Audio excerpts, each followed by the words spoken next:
Hi and welcome back to 50 Cents. If you watched my last video, you know I've been having doubts about whether or not to continue taking HRT. So I thought when I came back off holiday, I'd ask people about it, and oh my goodness, it's just so polarizing. You get the people who say, yes, of course you should continue taking it, it's wonderful. And the people who say, no, I've given up and my life is so much better without it. Nobody seems to have a middle ground to help somebody like me who isn't sure. On the one hand, we're being told it will cure everything that could possibly go wrong as you get older. I mean, I'm seeing reports from COVID to heart attacks and broken hips. But on the other, you've got the people who say it made me feel worse. So which is it? So I figure what the best thing to do is look at it scientifically. Look at all the pros and cons. And of course, if you have any ideas and any thoughts, I'd love it if you could leave me a comment below to help. First of all, is HRT safe? Well, yes and no. It depends what you mean by safe. I mean, no medication is safe. Even paracetamol, there's a limit to how many you can buy for a reason, because if you take too many, it's unsafe. And if you were to look at all the side effects, you'd probably never take it again in your life. HRT varies depending upon the type you take. But there are other things as well, such as your body mass index, which is personally something I'm not particularly fond of, but I understand it has its uses at times. But also your family history, your lifestyle, these all play a part in how safe or unsafe HRT is to take. But HRT has benefits beyond just treating the menopause. It might not stop you breaking a hip if you fall when you get older, but it will reduce the chances. It's been shown to reduce the risk of fractures in postmenopausal women. Estrogen helps protect our bone strength, so by taking it with HRT and helping restore its levels, we help protect against the bone loss that can lead to osteoporosis and fractures. The impact breaking a hip or breaking a bone can have when you get older can be terrible. I know people who never leave the house again after they've fallen. And with that comes all the bad parts. They don't have a social life anymore, they get depressed, they get down. So anything that helps look after our bones is good, right? The estrogen we take is also good for your heart. It can offer some protection against coronary heart disease, and so that reduces your risk of a heart attack. It also helps control your cholesterol. HRT can help restore the fallen levels and so give us more support. When I went on my last NHS health check, they checked my cholesterol and my ratio of good cholesterol to bad cholesterol was 2:1, which apparently is very good. My mum had a heart attack when she was only 66, so heart health is something that I've really looked after.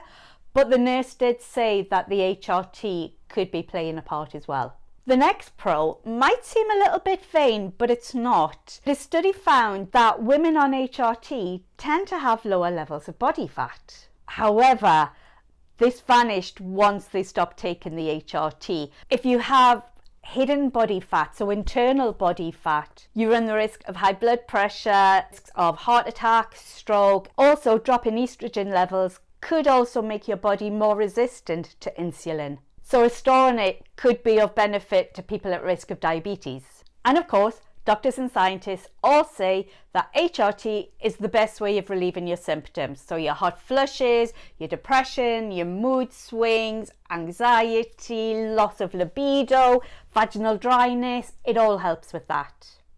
And there are loads of women who say it makes them feel great. It just hasn't made me feel great. And lastly, on the pro side, it can actually help reduce the risk of some cancers. Researchers have found that it can reduce the risk of colon cancer, or bowel cancer, as most of us know it. But on the other hand, we do have a little bit more risk of some other cancers.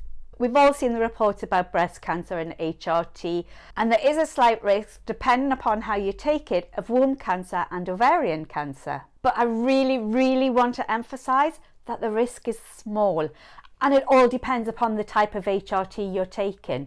So as always, do your research, ask your healthcare provider, and do what's best for you. Some women say they'd prefer living with the risk, because a risk is just that. It doesn't mean you will develop cancer, then have all of the symptoms. It's about your quality of life, really. Another one, which is always in the back of my mind with HRT, is the risk of blood clots. Scientists at the University of Nottingham found a slight increased risk between taking HRT tablets and developing deep vein thrombosis, so DVT. Again, the risks are small, and the researchers at Nottingham themselves acknowledged that their findings did not mean using HRT tablets caused more DVT than using patches. Again, research is sadly lacking, which is quite a familiar refrain in the menopause world. I want to caveat this by saying every medication has a possible risk factor with it. Millions of women take the contraceptive pill because the benefits outweigh the risks. And it's the same with HRT. If the benefits outweigh the risks or the downsides for you, you might feel it's worth it. It's about doing that research and understanding it yourself. Plus, lifestyle plays an important part. You've got to keep yourself fit and healthy. It's not a get out of the gym free card. We still got to go to the gym or do yoga or go running or whatever other form of exercise you like. One of the big negatives that a lot of women say to me is they start getting a monthly bleed again. Now, if you're taking estrogen or progesterone for 2 weeks of your month, then the chances are you will have a small bleed. I found it didn't come with the horrendous cramp that I used to get, and I would be doubled over in bed some nights and sending my husband out to search for pharmacies for ibuprofen at God knows what hour in the morning. It was really, really light. Like, I could just use a day pad rather than using a sanitary towel or a tampon. So it's not as horrendous as in the past, but you still get that bleed. And I have to say that now I'm on the coil, I don't get any bleeds at all. So it was lovely going on holiday and not having to worry about what I was wearing and could I go in the sea, could I wear bikini? Yeah, that was great. And of course, another negative is it takes time to work, if it works at all. It's a bit like when you take antidepressants. They rarely, if ever, work overnight because it takes time for the hormones to build up in your body and start their circulation. I am very, very wary of these women who say, oh yeah, I took it and the next day I was running a marathon because I felt so good. I think that's a placebo effect, to be honest. But if that has happened to you, tell me I'm wrong, please, because I'd love to know if you truly did feel better the next day and it continued. It never went away. There's a lot of good reasons to take HRT. And there's a lot of negative reasons as well. And some of the positives that are talked about that they're not quite sure about yet could be proven right. And it could be wise for women to stay on it for the rest of their lives. At the moment, in my opinion, I don't think the research is there. There is no one standard study that they can say, this is why you should take HRT. I don't fall into the camp that menopause is a hormone deficiency. I'm not deficient. My hormones are doing exactly what they should be doing for a woman who is going through the menopause. Just like when I was a child and my hormones started changing when I was going through puberty. I mean, that wasn't a hormone overload or whatever the opposite of a deficiency is. My hormones were saying, okay, we're turning you from a little girl into someone who is capable of giving birth. Now my hormones are saying, okay, your time for giving birth is over, so we need to readjust your body. Saying it's a deficiency and that I should be taking it because I'm deficient, to me that just plays into all of the male-orientated society we have.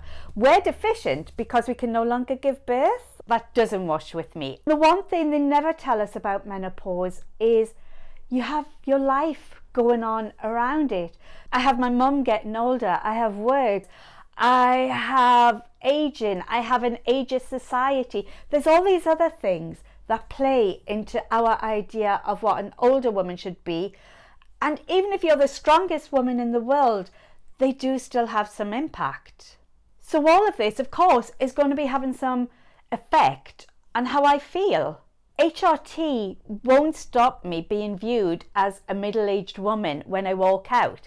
When I cross the road, the kids still shout, let the missus pass. They see me as an old woman. HRT is not going to change that. So ultimately, it comes down to how I feel about HRT.